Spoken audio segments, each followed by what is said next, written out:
Welcome to another edition of 42 Straight Years In. I'm a crackhead update. Uh, it's a pitiful incident. It's a guy, he sleep at the 7-Eleven up on Lemons, which is about 50 yards from where I live at. I knew him in prison. I go up there sometimes I just walk. It's too damn, if you drive, you gotta go and make that U-turn out on 75 and all that shit, so I can just walk right there to the 7-Eleven. And he sleep out in the front of it. Now, he had been out of prison over 20 years, but he's a registered SCX offender. So even though he get a government check, he can't get placed on HUD housing, because if you're an SCX offender, you can't live in HUD housing. But he said he got out, man, he was doing good. He had a job and everything, doing good. He ran into this lady who smoked crack. So he started smoking it and lost everything. And he sleep on the streets. He said sometime he'll go get him a motel, but he's spending his money on predominantly on drugs. And sometimes I go talk to him, man. I go 7-Eleven, buy him a pack of cigarettes. Me and him stand out and shoot the shit about old times.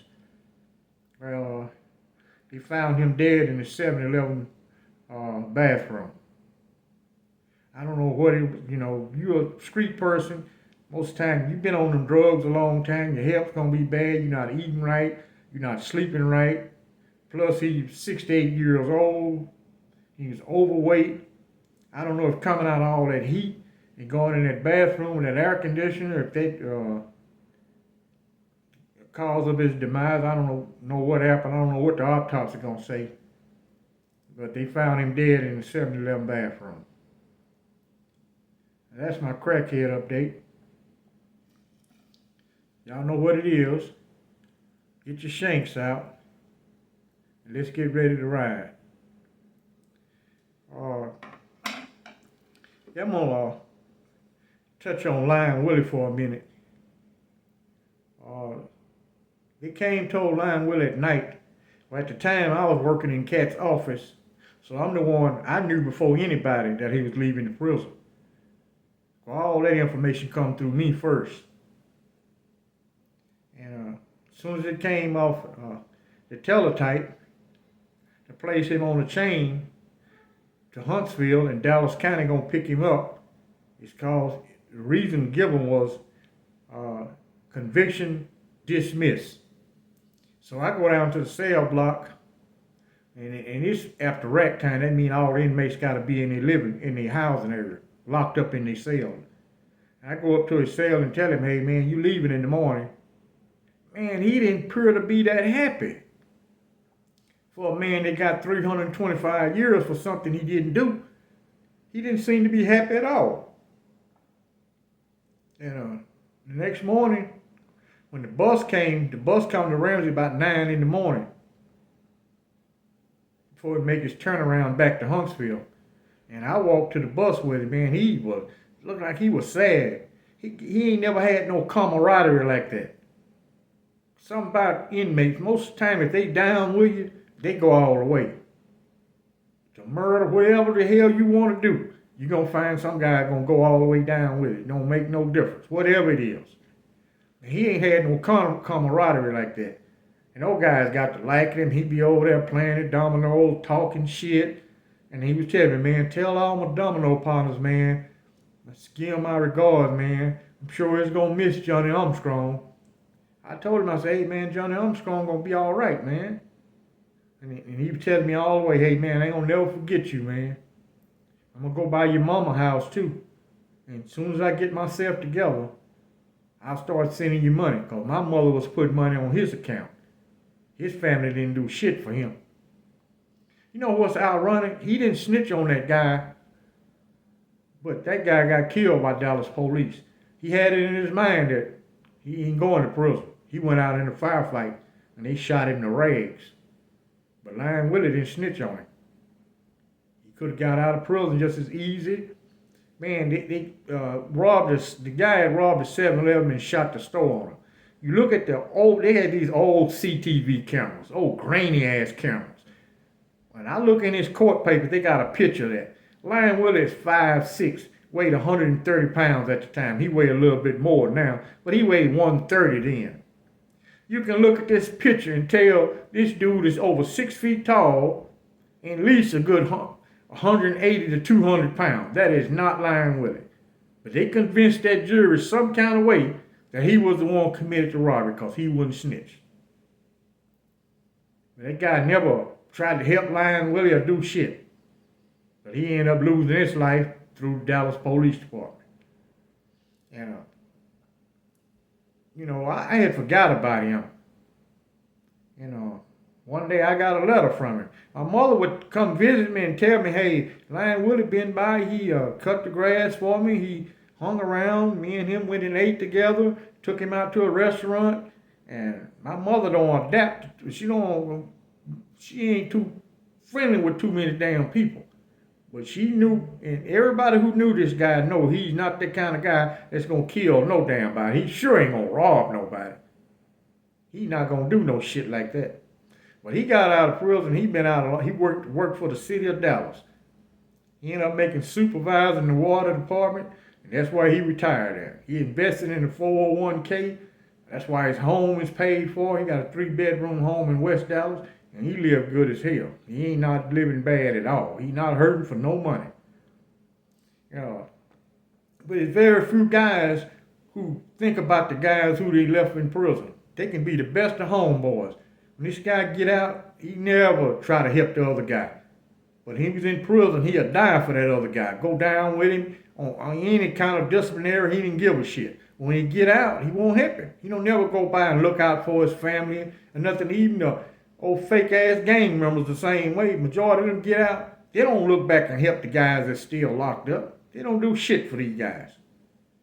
Homeboys there serving a live sentence, you get out, and you don't even write him a damn letter. Don't do shit. Anyway, I'm going to go over to the Stiles Unit. Man, on this particular day, I had left work. I had a lot of typing to do. That's when I was working on my doctoral dissertation. I'm typing up that dissertation.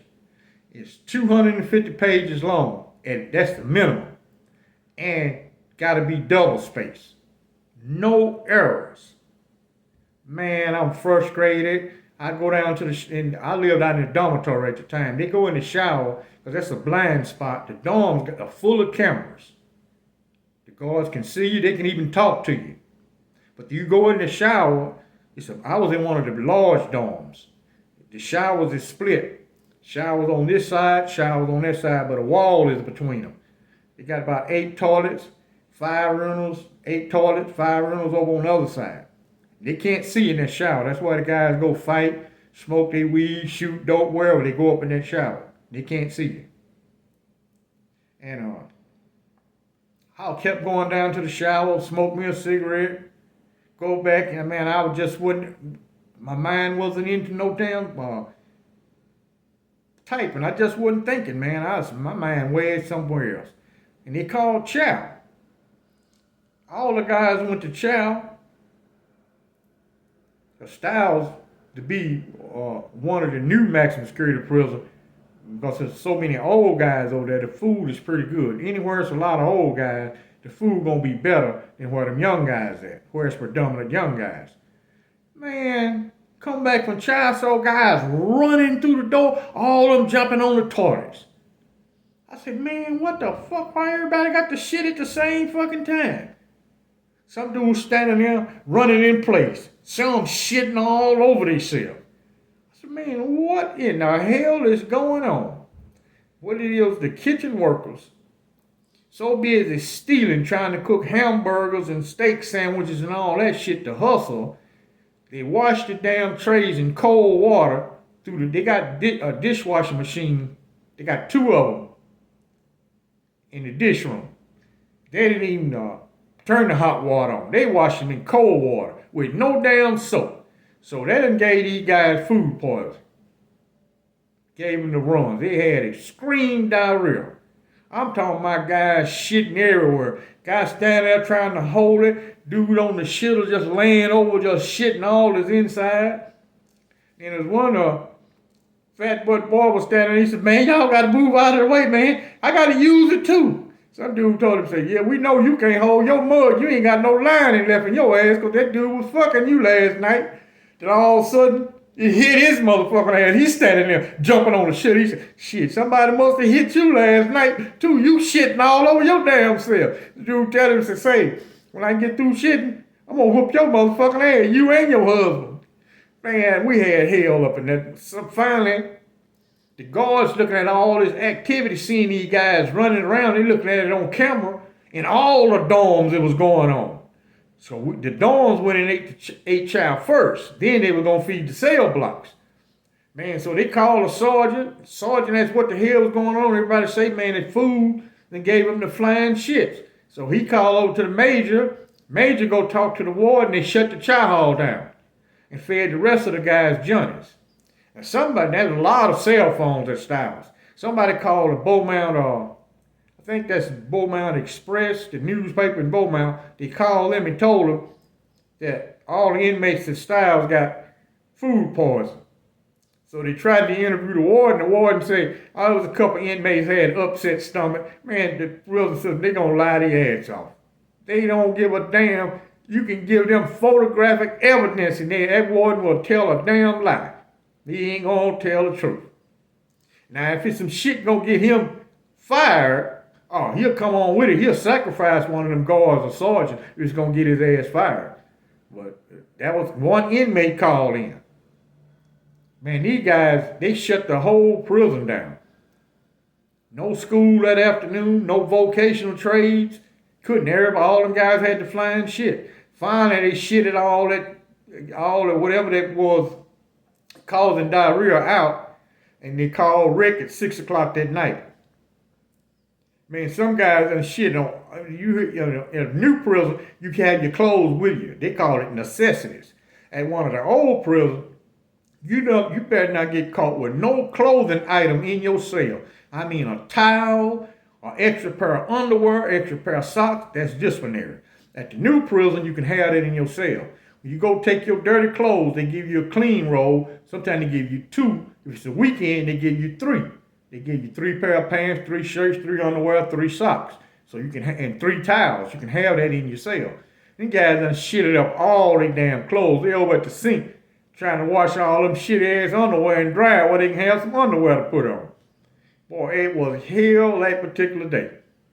I had never, just when in prison, I think I done seen everything. I got to write another chapter in the book.